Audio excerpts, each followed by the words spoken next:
Hi there mga beloved, yung soulmates, welcome to Renzo Tarot Channel. Andito naman po tayo para samahan, pagsaluhan ang isang soulful and meaningful na tarot reading dito lamang sa inyong lagi naabangan, sinusubaybayan, sinusuportahan at pinakamamahal na Renzo Tarot Channel. Ang atin pong reading ngayon dahil magsisimula na po bukas ang Lunar New Year, February 10 sa Sabado or yung mas kilala sa tawag ng Chinese New Year. Alamin natin ang iyong kapalaran, pinakamamahal na nasa sign ng Aries sa Lunar New Year 2024 reading. Again, if this is your first time po sa ating channel, please don't forget to like, comment po kayo kapag nakarasan nito, mag-subscribe po kayo para mas marami pa pong soulmates sa makakilala sa ating channel katulad nyo. Maraming salamat po sa tiwala at suporta. Sige, wag na natin pong patagalan po ito. Lunar New Year reading para sa ating pinakamamahal na nasa sign ng Aries. Okay, Aries. Sige, one more shuffling of cards. Sige. Lunar New Year 2024 reading.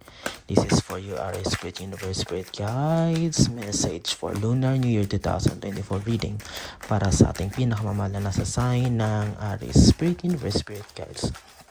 Ayun, ang dami nang nahulog. Sige, ayusin natin. Sige, ayusin natin ha. Ilan ito lahat? 1, 2, 3, 4, 5, 6, 7. Sige, 7. Okay, simulan natin dito ang iyong pambungad na baraha, Aries, para sa Lunar New Year 2024 or Chinese New Year 2024 reading is the 8 of Swords. Nasa sitwasyon ka daw, Aries, na nakatali ka sa isang malaking bagay na parang hindi ka makalis-alis. Parang nagiging, alam mo yun, parang addiction mo, parang nagiging habit mo na ito na parang hindi nakakatulong sa iyo, Aries. At dahil dito, dadagdagin rin ito ang iyong mga problema, ang iyong mga kalungkutan, anxiety, and depression dahil parang hindi ka makawala sa bagay na to. Ano ba to, Aries? Na yung parang bagay na hindi mo naiiwasan. And you are prone to, alam mo yung konting-konting problema lang, mabilis ka mag-isip. Mabilis mo itong damdamin at naapektuhan ka nito ng sobra, lalong-lalo na yung mental health, Aries. Ayan o, nakatali ka, nakapapalikirin ka ng siyam na sword. Sabihin talagang parang walang kawala. Parang alam mo yun, parang malayong malayo, parang hirap na hirap ka abutin ang iyong mga pinaplano sa buhay dahil siguro nagiging blockage itong anuman tong parang bagay na parang gusto mo siya, alam mong mali, pero ginagawa mo pa rin siya, Aries. So sige, ano ba itong bagay na ito? Mag-comment kayo, Aries, kapag nakaresonate kayo. Tingnan mo, 6 of Cups in reverse, nakabaliktad siya. Kung titingnan natin, dapat ganyan siya, malaking biyaya parating, but in reverse, ibig sabihin niya, sabi ko, nahaharang, may humaharang, may mga blockages, not literally na blockages ng mga tao, but itong mga negativities mo sa buhay, ito yung nagiging harang, ito yung nagiging blockage mo para mas mabilis na lumago ang iyong mga finances, ano man itong mga pangarap mo naman gusto mo makamit, parang alam mo yun, parang nag-fail, parang bakit, ano bang kulang, ano ba, you are asking yourself, ano bang nagiging problema? Bakit parang laging failure? Okay? Parang ginawa ko naman ang lahat. Binigay ko naman ang lahat. Ba't parang may mali? It's because there are some blockages, negativities, Aries, na nakaharang. Yun pala itong mga bagay na to. Kung unti-unti mong kalimutan, unti-unti mong baguhin ang iyong habit, yung routine mo sa buhay mo, pasasaan ba, Aries, na mag-aayon din sa'yo ang kasaganahan. Okay? But for now, para sa iyong pangatlong baraha, Aries, is the 6 of Pentacles. Okay. Ito ang tandaan mo, Aries. Huwag kang mabibigo because maybe you are thinking, iniisip mo walang paparating na biyaya. Meron. 6 of Pentacles. Kaya ng 6 na Pentacles. But, para sa mga Pentacles na to, para sa mga pera na to na dumating sa'yo, mas mabilis na ma-receive mo, is sabi ko nga, you need to remove those blockages, yung negativity. Siguro kung lagi ka nagtatanim, meron ka pa rin dinadala sa puso mo, magpatawad ka na. Isa yung sa number 1 na blockage sa blessings. Okay? Aries, siguro may mga pinaplano kong masama or parang, so hindi naman talaga literal na masama. Parang alam mo yun, mabilis kang mainggit sa kapwa mo. Parang nasa isip mo, sinisiraan mong isang tao. No, huwag mong gagawin yan, Aries. Okay, kasi kahit hindi man siya malaking bagay talaga, pero dahil mas hindi maganda yung intention mo, yan yung nagiging blockage para makamit mo ito. And wag daw madamot. Okay? Wag makakalimot, Aries, na kapag binigyan ka na ni universe ng blessing, ay mag-share kahit papano, kahit onte. sa pamilya, mga kapitbahay, kaibigan, at lalong-lalo na yung mga nangangailangan. Okay? Titingnan mo yung mga taong na talagang deserve ng yung tulong nangangailangan. And itong 6 na pentacles na to ay biyaya, blessing. Sinabi ko nga, may parating na biyaya. Pero kailangan mo munang ayusin ang buhay mo. I-clear mo muna ang sarili mo sa mga blockages sa pamamagitan ng pagbabago, pag-recalibrate ng iyong thinking, ng iyong mindset. Siguro unti-unting, hindi naman sinasabi na maging mabait ka. Kasi kung yan talagang ugali mo, pero at least somehow dapat may mabago sa iyong pag-uugali. Kasi yan yung nagiging blockage, Aries. Pero hindi ko sinasabi na masama kang tao. Siguro may mga habit lang. Parang nandiyan na sa'yo yan, ganyan ka talaga. Pero we need to at least somehow improve it in a positive way. Okay, Aries? Sige. Para sa inyong pang-apat na baraha, 4th card for Aries. Ayun, nahulog pa. Oh, ayan oh. 4 of Cups, you are thinking about everything. Napakaraming mga plano. Alam ko, Aries, napakarami mong plano na pinaplano sa buhay. Gusto mong negosyo, gusto mong pumunta ng ibang bansa, gusto mong mag-apply ng ganitong trabaho, nangangarap ka ng ganitong posisyon, ma-promote, everything. It's all about planning, careful planning about thinking. Yes, magaling ka sa pag-relay ng mga options. But, yun na nga, lately, parang kahit marami kang ginagawa, may marami kang mga koneksyon, marami kang tumutulong sa iba, parang hindi umaayon sa iyo yung tadhana. Okay? And it's because of the negativities. Ulitin ko, para matanggap mo itong mga pinaplano mo, para ma-visualize mo itong, para maging realidad, maging reality itong mga visualizations mo, mga binivision mo sa buhay.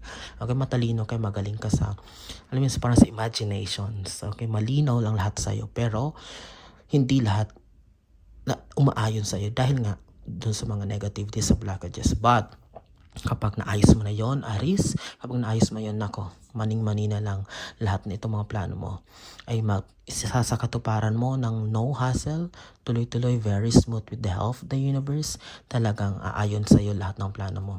Okay? Ang ganda ng reminders para sa iyo, Aries. Okay? And kailangan nyo sundin ito dahil ito ang mensahe ng universe para sa inyo. 5th card, tingnan mo. Wheel of Fortune but in reverse, nakabaliktad. Diba? Sabi ko sa'yo may humaharang talaga. Kung lumabas ito, wow, jackpot ka.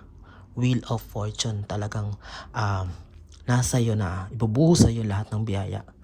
Career, love life, talagang magiging masaya ka sa lahat. Pera, hindi ka problema sa pera. Lalago ang iyong mga negosyo, mapopromote ka. But bumaliktad siya, it means na may naghaharang, may blockages. But don't be sad, hindi ibig sabihin, hindi mo makakamit ang mga ito. Dahil lumabas siya, bumaliktad lang, ibig sabihin, itetest ka lang. Itetest ka lang ng universe. Bibigyan ka pa ng time, Aries, para ayusin ang lahat. Ayusin, i-fix ang lahat ng mga bagay na, di ba sinabi ko na sa'yo, eto na, ginaid na kita kung ano mga dapat mong gawin. It's up to you, nasa sayo na lang yung action na gagawin mo para ayusin ang lahat ng ito. Para sa susunod nating reading, baliktad na to, umayo na sa'yo ang Wheel of Fortune, at kasaganahan ng iyong makakamit. But for now, this is in reverse. This will be just a reminder, nare-remind ka lang, nagpapaalala lang sa universe na kailangan may action kang gawin. And it will start, sisimulan mo ito sa iyong sarili. Hindi sa ibang tao, hindi sa ibang bagay, kundi ang iyong sarili mismo ang uunahin mong aayusin, and everything will fall into place. Wow, Aries, napakalinaw ng mga mensahe ng ating baraha. Sige, pang-6 na baraha. Sige. May reading din ako na energy na I forgot, kalimutan ko yung zodiac sign na nakaraan, but lumabas din ito. 5 of Swords, ang kailangan, isa din sa kinakailangan mo, Aries, para makuha mo itong Wheel of Fortune, para hindi na siya bumaliktad, or sa 5 of Swords ay kailangan mong mag-cut off. Aries, kailangan mong magbawas ng mga baggages sa buhay mo, kasama na ang pagka-cut off sa mga taong wala namang naitutulong sa buhay mo. Pabigat, hingi na hingi, paladaing, puro problema lang ang maririnig mo, you need to cut off with that people na nagbibigay lamang ng toxicity, ng negativity sa buhay mo. Hindi sila kakatulong. Magtira ka isa, dalawa, yung totoo na anytime nagbibigay sa'yo ng advice, wala man maibigay sa'yong pera, pero sa advice ay talagang napakayaman na mga kaibigan, kamag-anak. So, dadamayan ka into your lowest point, Aries. And ayan yung mga taong dapat na pinaparami. Pero with this one, ayan, unti-unti mong tatanggalin yung mga sword, yung mga sakit sa pamamagitan ng pag-iiwas sa mga taong nakasakit sa'yo. Bakit mo pa bibigyan ng chance kung niloko ka na? Kung inutangan ka, hindi ka binayad, ba't mo papautangin? Kung binabackstab ka, kung sinisiraan ka, ba't mo papapagsamahan?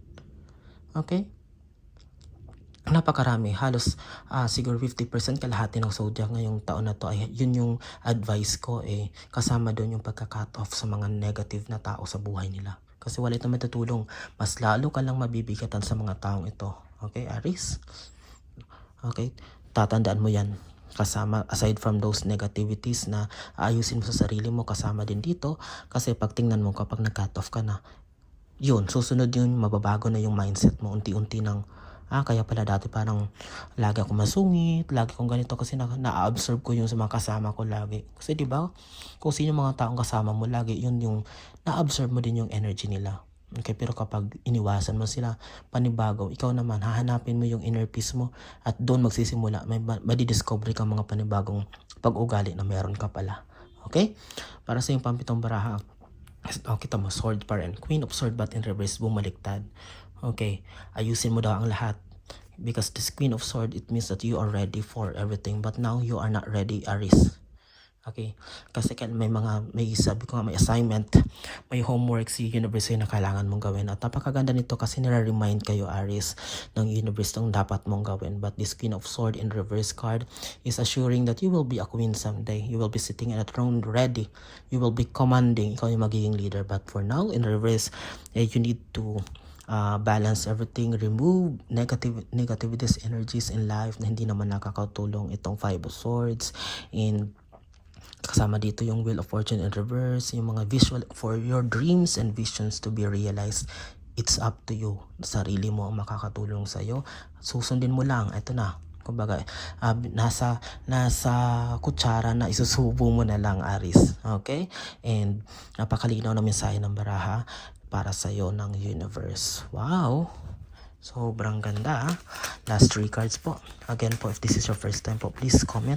And kung hindi po kayo Aries po, kung feeling nyo po para sa inyong barahan na to, pwede po kayo mag-comment as a cross-watcher po ang tawag sa inyo. Okay, maraming salamat po sa inyong walang sawang tiwala, support at pagmamahal dito sa inyong lingkod, Renzo Tarot Channel. Okay? Sige, buhin natin dalawa pa para dire-diretso na tayo. Last 2 cards please for Lunar New Year 2024 reading for Aries. Spirit Universe, Spirit Guides. Last 2 cards please. Spirit Universe, Spirit Guides. Last 2 cards for Aries. Spirit Universe, Spirit Guides. Last 2 cards. Nahulog na isa. Sige po, hindi nahagip ng camera pero pupulitin ko po.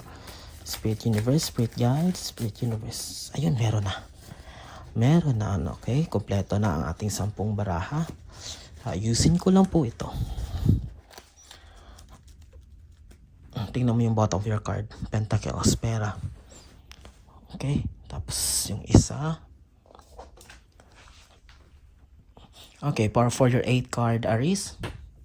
Yun na, may lumabas na.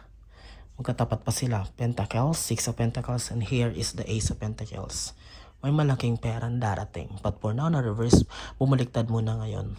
Piniprepare ka ng universe para pag dumating itong malaking biyaya na to ay talagang kaya mo itong i-handle. But for now, this Page of Pentacles is assuring you, Aries, na may malaking biyaya na parating. Tingnan mo yung color background, yellow of joy. Okay? Congratulations. Ulitin ko, kailangan mo lang gawin yung ina-advise ng universe sa sinabi ko kanina, and everything will follow to you. Susunod-sunod ang lahat ng biyaya kapag nagawa mong lahat ng yun. Okay? Kasi minsan akala natin, 'di ba? Ba't parang malas-malas ko? Kasi naniniwala tayo na alam mo yun, ganyan din ako dati na ay nako, kahit ba't pa susunod-susunod sa mga ganyan kung hindi ka magsisipag, ay wala ring mangyayari talaga sa buhay mo. No. Kahit gano'n tayo kasipag, kapag alam mo yun, may mga bagay tayong negative na bagay na parang andyan sa atin, talagang mamalasin pa rin tayo. At kailangan natin matutunan alisin pala yan. Okay? Eight of Wands. Yung pang siya mo na bara. Yun. Bumaliktad na siya. Okay? Yan ibig sabihin ng bumaliktad na yung Wands or the Eight of Wands. Okay? Is that tapos na, unti-unti nang mawawala ka sa limelight. In the sense na mawawala ka na sa center of attraction ng mga binabato ng mga issue, paninira. Okay? Magugulat ka na lang, tatahimik ng lahat. Wow, wala na silang nasasabi sa akin. Okay? Wala na yung mga marites, wala na yung mga peke kong kaibigan na puro mga paninirang ginagawa sa akin. Bumaliktad na siya. All of those things are over. Ang kailangan mo nang gawin ngayon ay mag-focus sa sarili mo. Gawin yung lahat na pinapagawa sa'yo ng universe para magtagumpay ka. And para sa yung pang 10th and last card is the High Priestess. Okay? This High Priestess cards, Aries, is just reminding you also na magkaroon ng connection for your spiritual connection. Ibig sabihin nito ay siguro Aries lately parang humihina yung spiritual connection mo sa universe, sa Panginoon. Paminsan-minsan magsisimba lagi. And kung hindi man kaya magsimba dahil sa busy time, just make sure na you always pray for the Lord bago matulog, manalangin. Makipag-usap sa Kanya, wag siya makakalimutan. Okay, ito yung pinaparating ditong High Priestess na to na andyan siya lagi, lalo yung mga mahal sa buhay na nakasubaybay sa'yo. Ang universe nakatingin sa'yo, tinitingnan yung mga next moves mo, mga plano mo sa buhay. Alam nila ang kalooban mo, alam nila ang nasa loob ng puso mo, but you need to communicate with them. Makikipag-usap sa kanila, and yun ang tanging paraan para all of these things, negativities will be cleared. And itong Wheel of Fortune, itong Ace of Pentacles will be fruitful at aayon na sa iyo ang kapalaran at kasaganaan. That's it. Napakaganda, napakalinaw na mensahe para sa inyong pinakamamahal kong Aries for this Lunar New Year or Chinese New Year 2024. Maraming salamat sa inyong laging pagsusubaybay, pagmamahal at suporta. Naway nabigyan ko kayo, Aries, ng isang soulful and meaningful tarot reading. Maraming salamat, pinakamamahal kong soulmates. Mag-iingat kayo lagi and God bless us all.